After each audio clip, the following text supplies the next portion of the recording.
郑华挤出来的笑容僵得不能再僵了。那邹明亮呢，就是当初的他呀。他但凡有点本事，都不会嫁入凤家当上门女婿，成了凤家主的种马。好在凤家主对他的家人还算可以，至少因为他的牺牲，他的父母兄弟姐妹都得到了一点好处，就是他没什么自由，特别是在钱财方面，妻子防着他在外面拈花惹草。每天给他的零花钱是不超过500元的。想出轨，那是有色心没色胆。这么多年来，有过无数次美女投怀送抱，郑华都不敢接受，连跟那些美女多说几句话都不敢。就他太清楚自己的妻子有多么的心狠手辣，惹怒了老婆大人，不仅是他倒霉，连他的家人都会跟着受累。特别是生了凤晴之后，有了女儿，妻子心定了，夫妻生活都少了很多，他都怕死自己失去了用处，会遭到妻子的抛弃，哪里敢出轨。可以说从入了凤家门开始，这几十年来郑华过的都是很憋屈的。谁叫他没本事呢？就看到邹明亮就像看到年轻时的自己。况且婚姻大事可不能随便，我对邹少没有那种感觉。酱扭的瓜儿不会甜，我不会吃那扭的瓜。妈，我以后就算招婿上门，也希望我的丈夫是我自己挑选的，有点能力的，至少能帮我分忧解愁。我是不想要个像我爸这样的男人，空有其表。郑华一脸黑线，凤晴，你怎么说话的？我好歹是你的亲爸啊。家主，你看看阿晴，这样说我一点都不给我面子。我怎么不好了？我要是不好，你妈当年会选择我吗？是我说错话了。爸很好，很好，总行了吧？凤晴呢，颇有点哄小孩子的样子。行了，凤家主严肃地说了2个字，大家都不敢说话了。就他看着凤晴，先是问着凤晴生意上的事，那项目拿下来了，有9成，明天签了合同。那就是板上钉钉的事了。凤家主颇为开心，那就好。你这次干得不错，进步很大。妈还担心你谈不下来呢，过程都很顺利。去酒店的路上就不顺利，我的车子半路抛锚了，差点迟到。闻言，凤家主蹙眉，你的车子怎么会抛锚？多久没有做保养了？今晚的客户时间观念很强，很讨厌别人迟到的。你要是迟到了，等你赶到酒店呢，他都离开了，所以我拼命往酒店赶，在约定的时间内，提前了5分钟到的酒店。这多亏了乔大少爷，我的车抛锚后，乔大少爷下班回家，看到我就送我去了广元大酒店。妈，乔大少爷帮了我，我明天想请他吃饭。凤家主不说答应，也不说反对，只是说道：阿晴，你和乔大少爷来往得密切了点儿，那是阿若最喜欢的男人，姐妹俩争夫不好听。妈，我和乔大少爷只是合眼缘，是朋友而已。我知道乔少不适合我们凤家。凤晴瞟了凤若2眼。凤若听说乔涵送凤晴去酒店，就酸溜溜了呀。乔涵呢，连正眼都不看他，对凤晴这个乡巴老道是好得很呀。妈，我明天陪着凤晴去吧。凤若一听凤晴要请乔涵吃饭，就向养母提出了请求。凤家主淡淡的道：阿若，你就别去了，乔少对你是什么态度，你得有自知之明。你怎么追求乔少，妈不管，妈只看结果。但是阿晴请乔少吃饭，对我们2家公司生意往来也有好处，不能被你搞砸了。阿晴，你能请得动乔少吃饭？妈没意见。哇，你今晚谈成了那大单的生意，妈很开心，明天就送你一辆新车，你自己去 4S 店挑选新车，给你的新车预算是500万的吧？闻言，凤若羡慕嫉妒地道：妈，我的车都没有那么贵。凤晴回他：你是妈的养女，我是妈的亲生女儿，好意思和我这个亲生女儿比吗？凤若，做人要有自知之明的啊。他可怜兮兮地看着养母，凤家主当作没看见，并没有站在他这一边。凤若意识到养母对凤晴再严厉，骂得再凶，人家始终是亲生母女，就他还真的越来越比不过凤晴了。养母口头上对他的宠溺有什么用呀？阿华，凤家主又对丈夫说道，既然阿晴还不想结婚，这件事就暂且放下不说。女儿大了，有自己的思想和主见，婚姻是一辈子的大事，总要找个她喜欢的才行。阿晴的婚姻，我们做父母的就给个参考可以了，不用替她做主，由着她自己去挑去选。她现在还不到30岁，又在正忙的时候，过几年再说吧。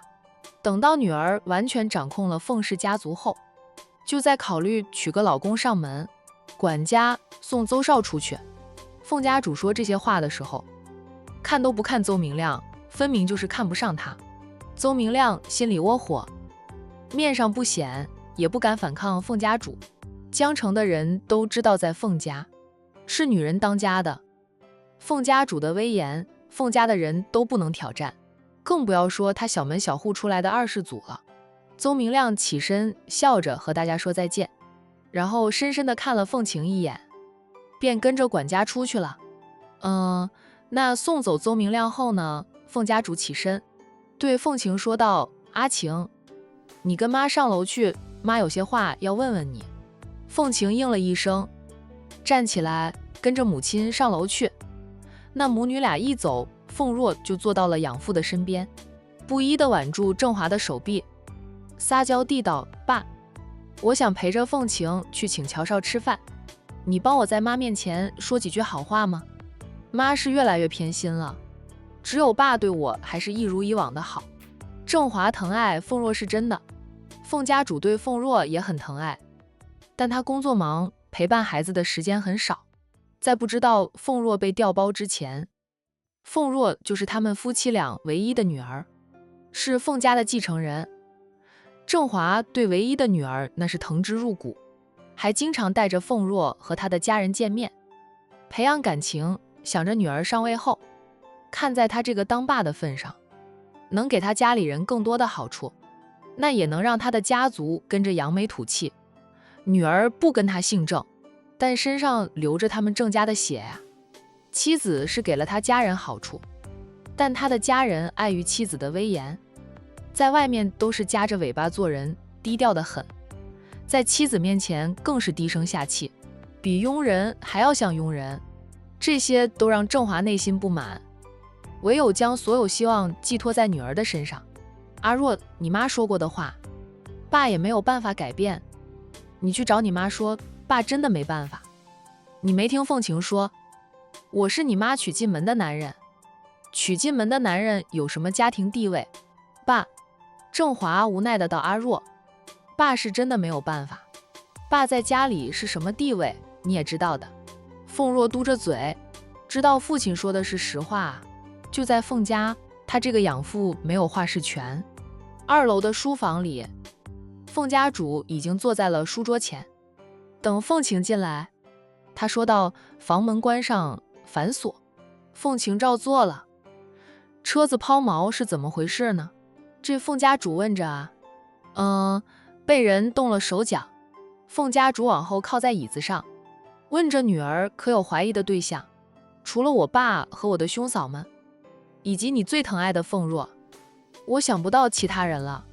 凤家主听了女儿的回答，并没有生气，只是沉默了片刻后，说到，妈对凤若的感情线很复杂，不过咱们凤家的规矩不能变，意思是让凤晴安心，她退休后那凤家主之位必定是凤晴的，妈应该让凤若回她的家里去吧。凤家主笑了笑，阿晴不是亲生的，始终不是亲生的，她还有点用，至少能给你练练刀，暂且留着。有时候她生气了，也会对凤若说狠话，不过最终还是留下凤若。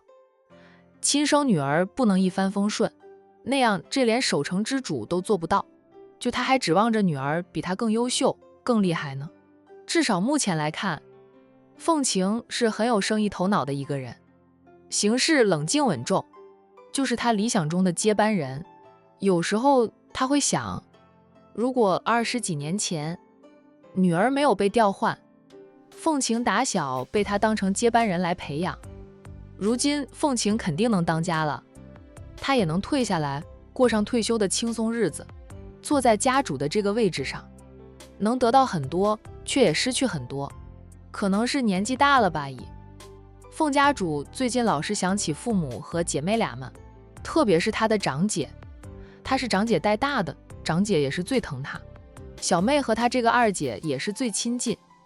可他为了他的野心，亲手了断姐妹情。如今他有悔意，可惜没有后悔药，更无法让时间倒流。除了他们，我还怀疑吗？凤家主愣了一下，随即笑道，在没有查清楚之前，就每个人都可以是你的怀疑对象，让人去查，只要有证有据。妈都站在你这一边呀，你与乔少真没可能。妈怎么觉得你们俩挺有缘分的，经常能遇到他，那他对你也是另眼相看。凤家主是真的很欣赏乔涵，乔涵若能成为他的女婿，他做梦都能笑醒。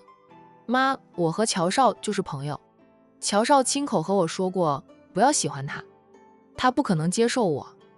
如果我像凤若那样喜欢他，最后受到伤害的人必定是我。做朋友还能长久一点。凤晴对乔涵是有过想法，那是面对优秀的人时本能生出来的一种欣赏。乔涵跟他说了心里话后，他对乔涵就是纯粹的欣赏了。那凤家主又沉默了一会儿，最后嗯了一声，说到乔少不适合我们家，做朋友就很好，能与乔涵成为朋友，对凤晴以后也有好处。那你可有喜欢的人？那就是回家之前，你可有喜欢的人啊？凤家主也关心女儿的人生大事，他说到，如果有喜欢的人，跟妈说说，带回来让妈见一见。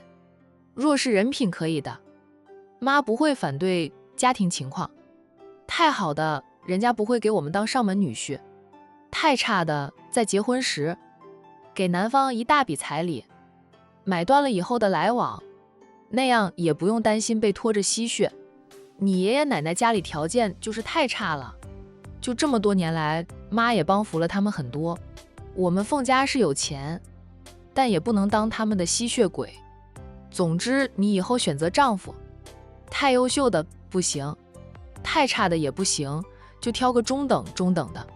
凤晴笑了笑，说道，我没有喜欢的对象，唯一欣赏的就是乔大少爷，但我和乔大少爷不可能，慢慢找吧，我们是不好选择。凤家主说完后又叹口气，不过很快他就从他的书桌拿出了一个文件袋，他将那个文件袋扔到了凤晴的面前。妈，这是什么啊？你自己打开来看看。凤家主此时神情变得严肃，让凤晴心里七上八下的，怀疑自己在背后做的事儿被亲妈知道了。凤晴拿起了文件袋，打开了袋子，将文件袋里面的东西拿出来，是几张小票。他看了看后问母亲，妈，这是什么？这话该是妈问你吧。那你偷偷去管城做什么？做的还挺干净利落的。妈身边的生活助理费了9牛2虎之力，只拿到了几张小票，是你在管城消费过的证据。凤家主神情是严肃，倒是没有责怪的意思。女儿做事干净利落，连她的人都查不到女儿去管城的目的，说明她这个亲生女儿有凤家女人的厉害，不愧是凤家之女啊。凤若由她一手栽培出来，做点事情还经常需要她让人在背后帮凤若收拾残局。你是不是听到了些传言，跑去管城求证啊？凤家主问着。就那些流言，他当然知道，也知道自己家族的人都想偷偷的去管城寻找他2个外甥女，被他发现后拦住了。若是已经离开江城去了管城的族人，他派人过去把他们全都请了回来。亲生女儿去管城的目的，八九不离十，也是为了查明真相吧。是的，凤晴大方地承认，我不相信我妈是那么恶毒的人，怀疑是阴谋，想去管城求证一下，但并没有找到我大姨的2个女儿，就不知道她们长什么样。母亲的生活助理只搜集到几张小票，证明她在管城消费过，确认她是去过管城。凤晴可以承认，不过她知道了商太太是她表姐的事，并没有告诉母亲。凤家主这脸色和缓了很多，他说道：“不要管别人说什么，人家是不想让你上位，更不可能让凤若上位。咱们凤氏家族传承了100年，穷过富过，什么样的事情没有发生过？旁系被我们嫡系压了那么多年，他们当然心有不甘，逮着机会就想上位。那些流言估计也是他们散播出去的。凤家主不可能告诉女儿，她的姐妹都是被他害死的，知道这件事的人都死光了，证据也被他销毁得干干净净。想来没有漏网之鱼吧？事情又过去了几十年，在没有证据解凿之前，他都不会承认的。2个外甥女当年年纪都不大，就算有点印象，估计也记得不清不楚，很难找回来的。反正几十年来，他时时留意着2个外甥女的消息，并没有消息传来。管城那么大，哪怕他的2个外甥女真的在管城，哪能轻易找到？就算找到了，他也不怕。没有了凤家撑腰，他2个外甥女活下去都困难，最好命也就是被普通人家养大了，没有接触过商战，哪有能力与他的女儿争斗？况且外甥女年纪也不小了，他的女儿正当年轻，年龄上占着优势。阿晴虽然我们家和其他家族不一样，但是内斗不会少。除了你的生活助理，其他人你都不能相信。凤晴应着妈，我知道的，知道就好，回房休息吧。明天就送你一辆新车。谢谢妈，妈也早点休息。凤晴说完，拿着文件袋转身走了。这他走了没2分钟，郑华便敲门而入。那阿凤、阿晴拿了什么呀？郑华称呼老七的姓氏，而不是叫名字。就几张小票啊。凤家主起身绕出了书桌，走到丈夫的跟前，说道：“我心情不太好，你陪我到外面去走一走，赏赏夜景。”怎么心情不好了？郑华关心地问。是不是阿晴惹你生气了？这孩子不在我们身边长大，始终跟我们不亲近，那是你偏心阿若，阿晴才是我们的亲生女儿，不管她在不在我们身边长大，咱们都要拎得清。郑华笑，是我偏心，你不也偏心阿若？阿若虽不是我们的亲生女儿，却是我们养大的，在我们身边20几年，不是亲生胜似亲生。阿晴回来后，阿若的待遇都下降了很多。以前她想要什么，想做什么，你都帮着她，现在呢？她明天想陪着阿晴去和乔少吃饭，你都不让她去，给阿晴买新车又不给她买，她委屈得很，刚才向我诉屈呢。凤晴感觉跟咱们都不像，这孩子有点莫测高深的感觉。郑华呢，对亲生女儿啊意见多多的，不过在老七面前呢，他不敢流露出来。他要是有那样的心机，也不会天天挨我的骂，被我骂的多了，现在才聪明一点点，生意上也有点上手了，但是要挑大梁还是不够的。凤家主叹着气说道：“他是跟我们不像，可是做了数次的DNA鉴定，得到的结果都是告诉我们，阿晴就是我们的女儿。她的五官倒是和我们有点像的，就是行事作风不像软绵绵的，身上明明流着我凤家的血，怎么她就软绵绵的？我一年比一年老，也不知道她什么时候能挑大梁，我好退下来，能和你一起含饴弄孙。儿媳妇们不知道什么时候能给咱们添个孙女，希望第一个孙辈就是孙女吧。”有了孙女就吃了定心丸。阿晴若是不行，趁我还能再活个10几20年，可以栽培孙女接班。听了老七的话，郑华又在心里盘算着，女儿当家做主是比孙女当家做主更好，但是女儿不是在他身边长大的，就父女俩的感情呢，稀薄得很。凤晴当家，他这个爸爸就得夹着尾巴做人；孙女当家的话，他是老爷子，小辈都得敬着他，可能他的日子更好过一点。只是凤家传女不难，生女儿却不易啊。他们夫妻俩不就是拼了？几个儿子之后才生了个女儿，上一代家主倒是命好，连生2胎都是女儿，再往上数几代，人家生女儿都容易，唯独他夫妻俩拼了几个儿子才有个女儿，谁知道他的儿子们能不能一胎得女啊？老夫妻俩下了楼，出了主屋，在院子里闲逛。郑华又回到刚才的话题上，你还没有说阿晴做了什么呢？你本来心情好好的，和阿晴说了话就不好了，是不是他怪我这个当爸的安排他相亲？那倒没有，就是他背着我做了些。让我不开心的是，我的人竟然搜集不到有力的证据，有点郁闷而已。凤家主是担心亲生女儿查到了真相，母女俩关系会破裂。虽看凤晴表面软弱，弱不弱，凤家主心里最清楚。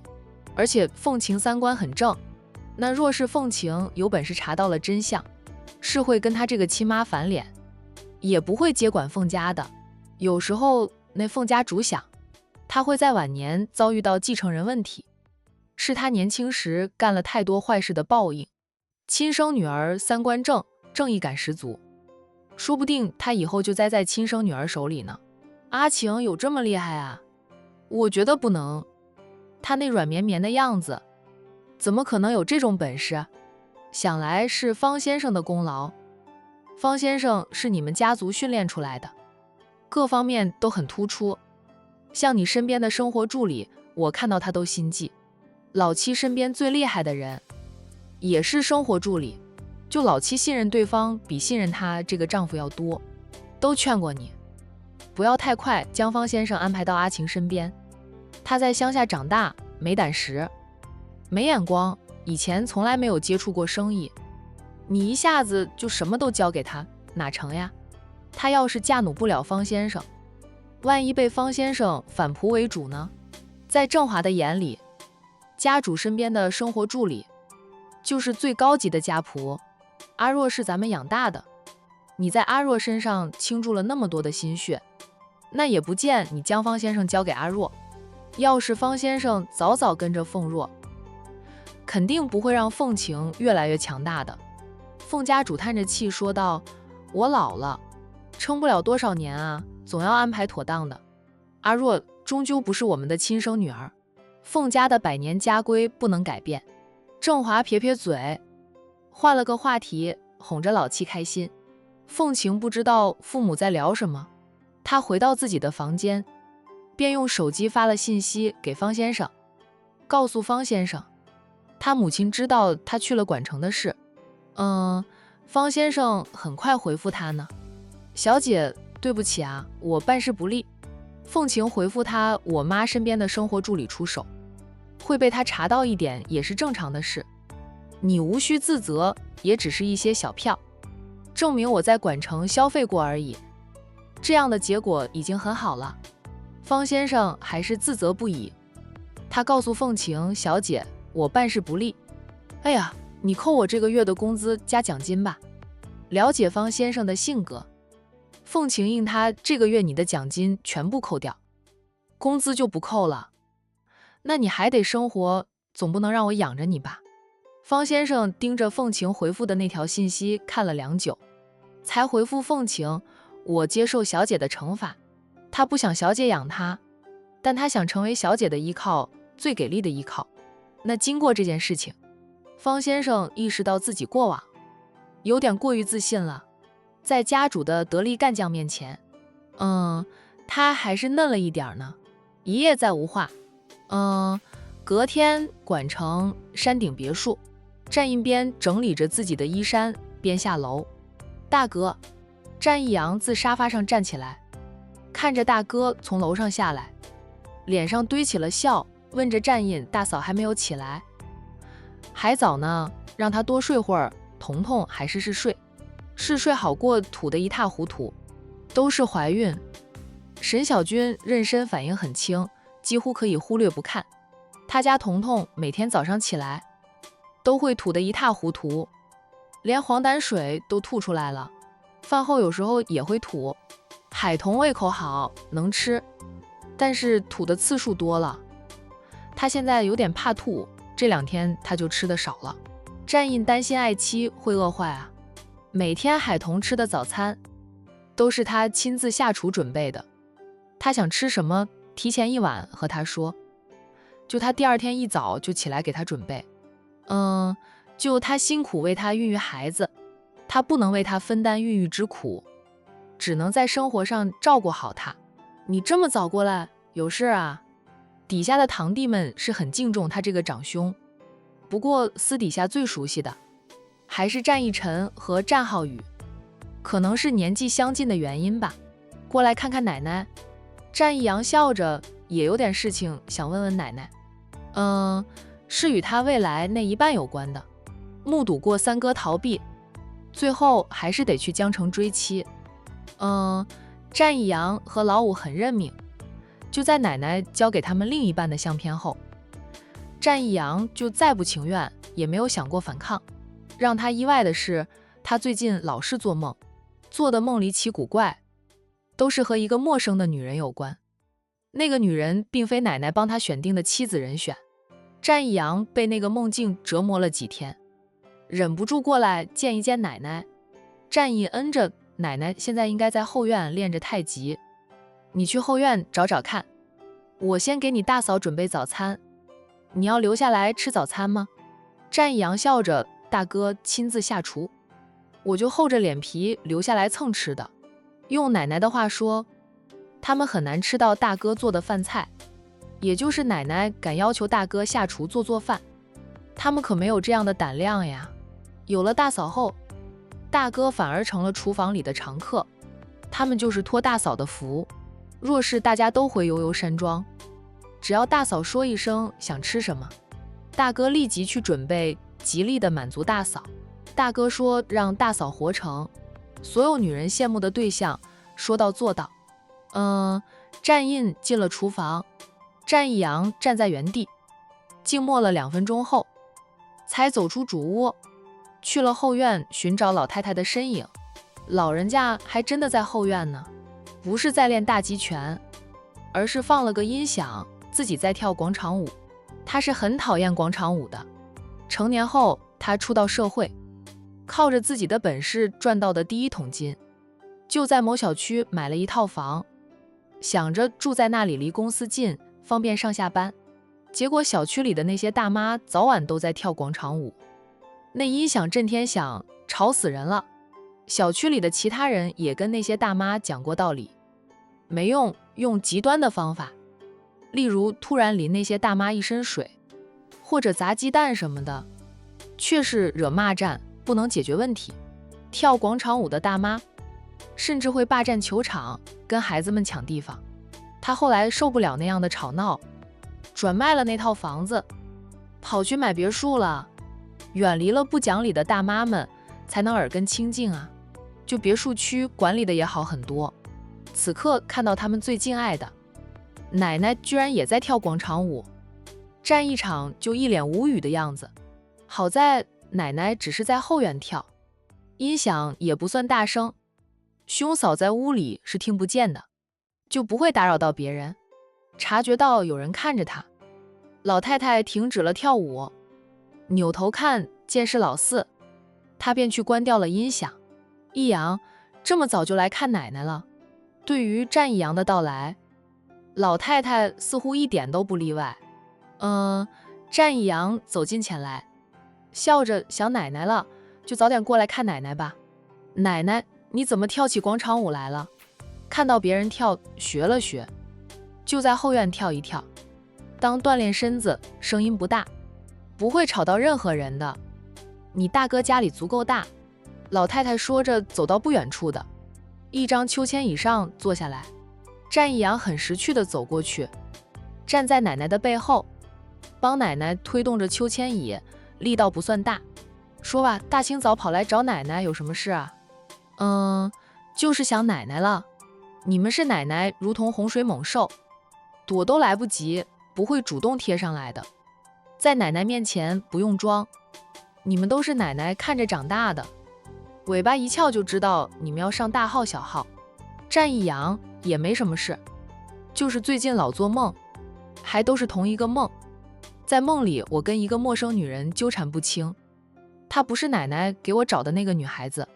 老太太扭头问她，你能画出梦中那个女人的样子吗？战一阳当即就从裤兜里掏出了一张纸，他将那张纸递给奶奶，猜到奶奶会这样问的。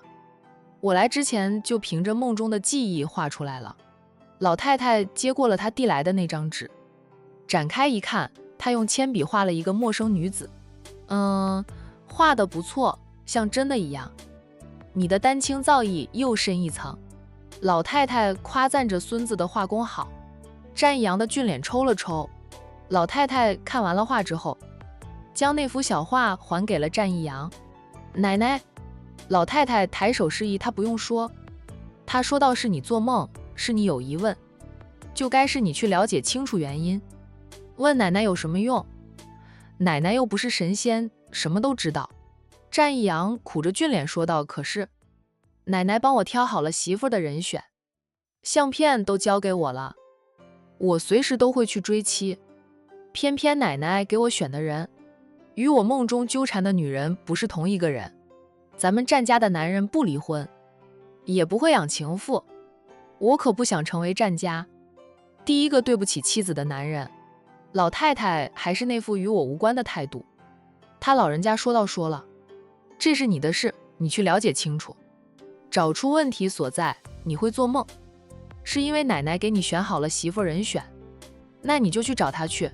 奶奶。战一阳挨着老太太坐下，撒娇似的挽上了老太太的手臂。奶奶，你不疼我了，你总是说最喜欢的孙子就是老四了，舍得让你最喜欢的孙子成为战家第一个对不起妻子的男人吗？你肯定听错了，我最喜欢的孙子一直都是你大哥，阿印才是我最疼爱最喜欢的孙子。你们呀，都给你大哥靠边站吧，奶奶说过的，奶奶忘记了而已。奶奶。战一阳见撒娇没用，又换上了可怜兮兮。奶奶，你可怜可怜我吧，我以后要是做出那样的事情来，我妈、我伯娘他们绝对不会饶了我的。老太太答道，放心，奶奶不会坐视不管的，我被我妈打的时候，奶奶会救我啊。老太太一本正经地道，都说了我不会坐视不管，跑开了，看不到你被你妈揍，我还管什么？奶奶好偏心呀，大哥有点什么事，奶奶跑得比兔子还快，我有事奶奶就不管了。老太太笑道，那是自然，你大哥有点什么事，我跑过来看戏啊，你是不知道，看着你大哥啪啪打脸时有多爽。咋的，你也想让奶奶看你被啪啪打脸？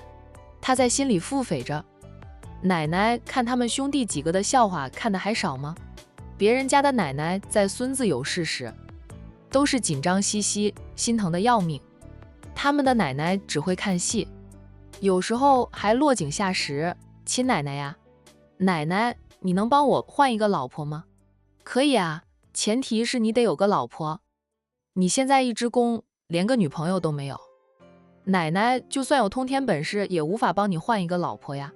战一阳又是一噎，就他们这些人在外面都是精英，是商界大佬，可是在奶奶的面前，他们连斗嘴都斗不过，更不要说翻出奶奶的五指山了。奶奶，我说错话了，我的意思是说，奶奶能不能帮我换一个妻子人选？奶奶给我挑的那个女孩子，都不是我梦中的那个。我想着我和梦里的那个女人纠缠不休，肯定是有感情纠纷的。既然以后会和那个女孩子有感情纠纷，还不如一开始就娶了她，那样也不至于伤害了。奶奶给我选定的好女孩，奶奶的眼光，我们兄弟几个都很相信。奶奶给我们挑选的妻子人选，必定也是各方面都很优秀的人。那么优秀的女孩子啊，还是不要被我这个渣男伤害了才好吧。战一阳为了让奶奶饶了他，连往自己身上贴上渣男标签，眼睛都不眨一下。老太太不为所动，她说道：“老四呀，你可以去问问你三哥，参考参考你三哥的。”战一阳，奶奶，我真不是为了逃避，奶奶一心一意为了我们兄弟几个考虑，我怎么可能会逃避呀？我是真的做了一段时间的梦，那晚晚都是和画中的女孩子纠缠不休。她可以对天发誓，自己说的都是真心话。做梦是真，想让奶奶饶了她也是真的。奶奶还是那句话，在确定人选之前，奶奶做了很多调查的，她适合你，奶奶才会帮你定个目标。你都没有去见过她真人，没有了解过她，怎么知道她不适合你？这样吧，你若是能找到你梦中的那个女孩子，那奶奶给你定的目标，你可以放弃，奶奶不会怪你。战一阳，人海茫茫，我去哪里找啊？他就是拿这件事儿来说服奶奶收回目标的，让她可以自由自在的，想结婚就结婚，不结婚就打一辈子光棍。战家人丁兴旺，又不用他来传宗接代，少了他一个人，还有8个兄弟可以娶妻生子，保证战家的香火传承。苏腾都能在人海茫茫中遇到了成亲，他比你们都难，只要有缘有分，你们就能相遇，无缘无分。他在你面前，你也认不出来。战一阳又是哑口无言，半晌，他就嘀咕着苏少主那是有大师指点，我没有大师指点，这样才有挑战性。事事都提前知道了，哪有惊喜？战一阳撇撇嘴，不说话了。看来奶奶是不会让他自由自在的，坚持要他去实现奶奶布置下来的目标呀。你三哥很快也能订婚了，老四，你可得加油呀！奶奶年纪越来越大，是活一天算一天的人，奶奶就希望看到你们兄弟9个都结婚了，这样奶奶才有脸去跟你爷爷团聚。老七后面的那几个都还小着呢。现在战一阳最羡慕老九，老九还是个学生，未成年人，奶奶打谁的主意都不会打老九的主意。为什么男人长大之后就一定要娶妻？自己过不行吗？战一阳内心是抗拒去追求一个陌生的女孩子的，可又知道他们跑不掉，谁叫他们兄弟摊上的奶奶太精明，连大哥都翻不出奶奶的五指山呢。他们这几个都不如大哥厉害，哪能翻出五指山？羡慕老九吧，你有本事就返老还童去，变成几岁大的孩子，奶奶保证不会给你定目标。也不是不能，可以从小定下目标，从小养成。战一阳，奶奶，我才28岁，不能说是老吧？很多人28岁都是2个孩子的爸爸了，你还不老？战一阳闭嘴，